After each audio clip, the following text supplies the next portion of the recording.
En général, nous n'avons pas beaucoup de contact avec les animaux sauvages si vous n'êtes pas propriétaire d'un animal de compagnie ou que vous ne vivez pas dans une ferme. Les animaux que vous voyez régulièrement peuvent être des oiseaux, les chiens de votre voisin ou le chat de votre ami. D'autre part, la façon de vivre de certaines personnes leur permet de connaître de nombreuses espèces différentes de près. Cependant, une fille a eu une chance incroyable de grandir aux côtés des gorilles. Son nom est Tansy Espinal, et elle a vécu quelque chose que peu de personnes sur Terre ont eu la chance de ressentir. Elle a décidé de revenir à l'établissement dans l'espoir que ces grands animaux la reconnaîtraient lorsqu'elle les reverrait enfin. Quelque chose d'incroyable s'est produit. Regardez pour découvrir la belle histoire de Tansy et savoir comment leur rencontre s'est déroulée. Tansy Espinal n'a pas vraiment eu une enfance ordinaire. Quand elle était enfant, ses parents possédaient et géraient un établissement qui réhabilitait des gorilles captifs. L'objectif de l'établissement est un jour de remettre les gorilles dans leur pays d'origine en Afrique de l'Ouest. Comme vous pouvez l'imaginer, les premières années de Tansy se sont passées de manière très différente de celles de la plupart de ses amis. Elle vivait des journées remplies au centre avec ses amis gorilles, et pour elle, le monde semblait sûrement être un endroit parfait. Cependant, Tansy a eu la chance de vivre avec des gorilles grâce à ses parents. Son père, Damien Espinal, le fondateur de l'établissement, vivait pour réhabiliter des gorilles captifs et les aider à mener une meilleure vie une fois qu'ils seraient libérés dans la nature. Damien avait une manière très particulière d'approcher les gorilles. Il insistait pour que tout son personnel et sa fille interagissent de près avec les animaux sauvages. Bien que cette méthode ait bien fonctionné la plupart du temps, dans les années 80 et 90, 5 employés ont été tués accidentellement par les animaux en raison d'une communication mal comprise. Malgré ces attaques accidentelles qui ont eu des conséquences fatales, les gorilles de l'établissement d'Espinal étaient assez calmes. La plupart des rencontres et des interactions avec les gorilles que Damien a eues étaient très touchantes et bouleversantes. Tansy a passé beaucoup de temps avec les gorilles lorsqu'elle était encore un bébé. Cependant, bien qu'elle fût maladroite et n'ait pas encore de mouvements coordonnés, les gorilles ont vite compris qu'elle n'était qu'une enfant vulnérable et se sont liés étroitement avec elle. Lorsque le groupe de gorilles d'Espinal, composé de 10 gorilles, a été réhabilité, il était enfin temps pour eux de retourner dans la nature. Ils devaient maintenant être relâchés dans les jungles du Gabon.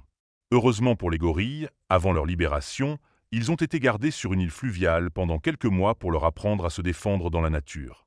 Lorsque le jour du départ des gorilles est enfin arrivé, Tansy et son père étaient tristes de les voir partir nerveusement dans une jungle qu'ils ne reconnaissaient plus.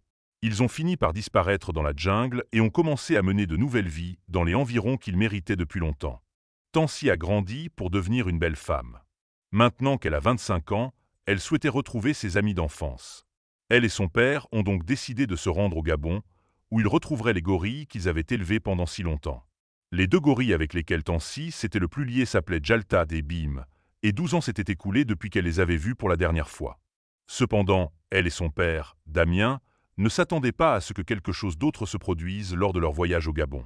Damien Espinal avait déjà réintroduit plus de 80 gorilles dans la nature, et il avait de l'expérience dans la réintroduction des gorilles dans leur pays d'origine, mais ces 2 gorilles étaient un peu particuliers. Ils appartenaient à un grand groupe familial qui a été relâché ensemble. Il s'agissait d'une grande expérience de réhabilitation animale, c'est pourquoi les résultats de leur réintroduction dans la nature étaient difficiles à prévoir. Tansy a donc décidé de se rendre au Gabon pour rencontrer les 2 gorilles qu'elle espérait toujours se souvenir d'elle. Elle était impatiente de découvrir comment ses amis d'enfance réagiraient. Elle est arrivée dans la forêt tropicale du Gabon en bateau. Lorsqu'elle est enfin arrivée au cœur de la jungle, elle était prête à rencontrer les gorilles. Cependant, ce qu'elle ne savait pas, c'est qu'elle allait révéler quelque chose qu'elle n'oublierait jamais. Cela faisait plus de 12 ans que Tansy n'avait pas vu ses amis. Elle était maintenant un peu inquiète de savoir s'ils la reconnaîtraient et si leur réaction serait positive. Cependant, elle avait le sentiment que tout allait bien se passer, et elle croyait fermement que tout se déroulerait comme il se devait. Mais elle ne savait pas que rencontrer des gorilles ne serait pas la seule chose dont elle se souviendrait du Gabon. Lorsque Tansy s'enfonça profondément dans la jungle, son père l'aida à trouver plus facilement les gorilles. Ils se dirigèrent vers l'endroit où les gorilles traînaient. Ils finirent par les voir. Jalta et Bim se souvenaient d'elle et coururent à sa rencontre. Ils l'embrassèrent, sautèrent autour d'elle et commencèrent à devenir un peu vocaux pour exprimer leur excitation. Tansy était tellement heureuse, elle aurait pu rester là pour toujours. Cependant, elle dut partir, et lorsqu'elle partit, il semblait que les gorilles suppliaient presque Tansy de ne pas les quitter. Bien qu'elle ait adoré retrouver ses amis d'enfance, Tansy et son père ne pouvaient pas rester éternellement dans la jungle du Gabon. Après quelques jours, Tansy dut dire au revoir à ses amis, Jalta et Bim. Elle craignait qu'elle ne les revoie jamais. Au final, on ne sait jamais à quoi s'attendre dans la faune, mais ce n'est pas la fin de l'histoire de Tansy et de ses amis les gorilles. Relâcher toute une famille de gorilles dans leur habitat naturel en même temps comportait d'énormes risques, et Damien en était bien conscient. Ces gorilles n'avaient pas passé toute leur vie dans la terre natale gabonaise, il pouvait donc y avoir de nombreux risques pour eux. Par exemple, manger des fruits empoisonnés pourrait affecter leur santé, ou ils pourraient attraper une maladie de la jungle à laquelle ils n'étaient pas préparés. Mais personne ne pouvait prévoir la mauvaise nouvelle que Tansy allait recevoir seulement quelques mois après leur retrouvaille. La réserve de Gibbon où vivaient Jalta et Bim était en fait surveillée par un groupe de personnes qui suivaient ce qui se passait dans la jungle. Ils pouvaient même suivre les animaux grâce à des émetteurs radio. C'est ainsi qu'ils découvrirent une terrible nouvelle. Les 2 gorilles femelles étaient disparues. D'abord, ils ne pouvaient pas les trouver, mais après quelques jours, ils retrouvèrent leur corps. Lorsque Tansy et son père entendirent la terrible nouvelle, ils furent le cœur brisé. Ils ne pouvaient pas croire qu'ils avaient peut-être saisi la dernière chance de retrouver les amis d'enfance de Tansy. Au début, ils croyaient que les gorilles avaient été attaqués par un léopard, l'un des seuls animaux capables de tuer un gorille adulte. Mais il n'y avait pas de traces de morsures ou de blessures similaires, donc un léopard ne pouvait pas être le coupable. Les 2 gorilles avaient été battus et frappés de manière très violente. Très probablement, le responsable de ces morts était en réalité un autre gorille. Malheureusement, le gorille meurtrier ne s'arrêta pas là. Peu de temps après, d'autres gorilles du même groupe familial furent retrouvés morts. 3 autres gorilles étaient morts, et une 4e était disparue. Ils découvrirent bientôt que les victimes de la rage du gorille étaient les 5 épouses de Jidalta, ainsi qu'un petit bébé nommé Ako. Les gorilles morts lors des attaques s'appelaient Tamki, Kishi, Mimba, Kibi et Ako, tandis que Fufu était l'épouse disparue. Bien qu'il fût évident que le tueur était un autre gorille, tout le monde voulait maintenant savoir qui était exactement responsable de tout ce qui s'était passé. Ils voulaient savoir s'il s'agissait d'un braconnier qui était entré dans la réserve. Des spéculations apparurent également, car certaines personnes pensaient que cela pourrait avoir été fait par quelqu'un cherchant à saboter le projet de conservation des Aspinales. Cependant, il semblait que Tansy et son père étaient les seuls à connaître la vérité sur le tueur. Apparemment, c'était un gorille d'eau argenté nommé Bumanga, l'un des gorilles que l'installation des Aspinales avait sauvé de captivité cruelle. Par malchance, Bumanga n'avait pas été suffisamment soigné et, à cause des mauvais traitements qu'il avait subis étant bébé, suspendu à l'envers et gardé dans une cabane, il était devenu psychotique.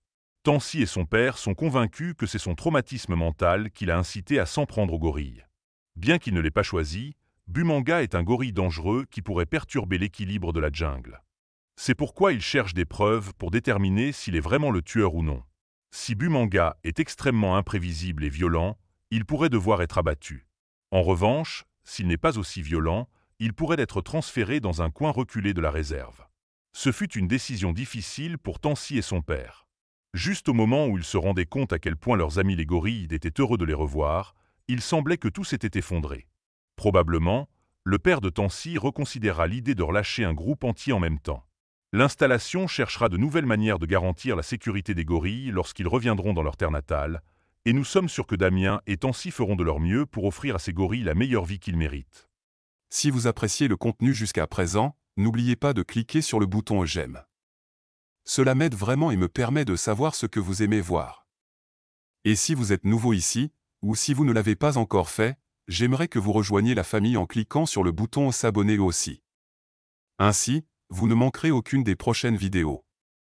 Merci de faire partie de cette aventure avec moi. Votre soutien est vraiment tout pour moi, et j'ai hâte de partager encore plus de contenu incroyable avec vous. Continuons à grandir ensemble et à rendre cette communauté encore plus forte.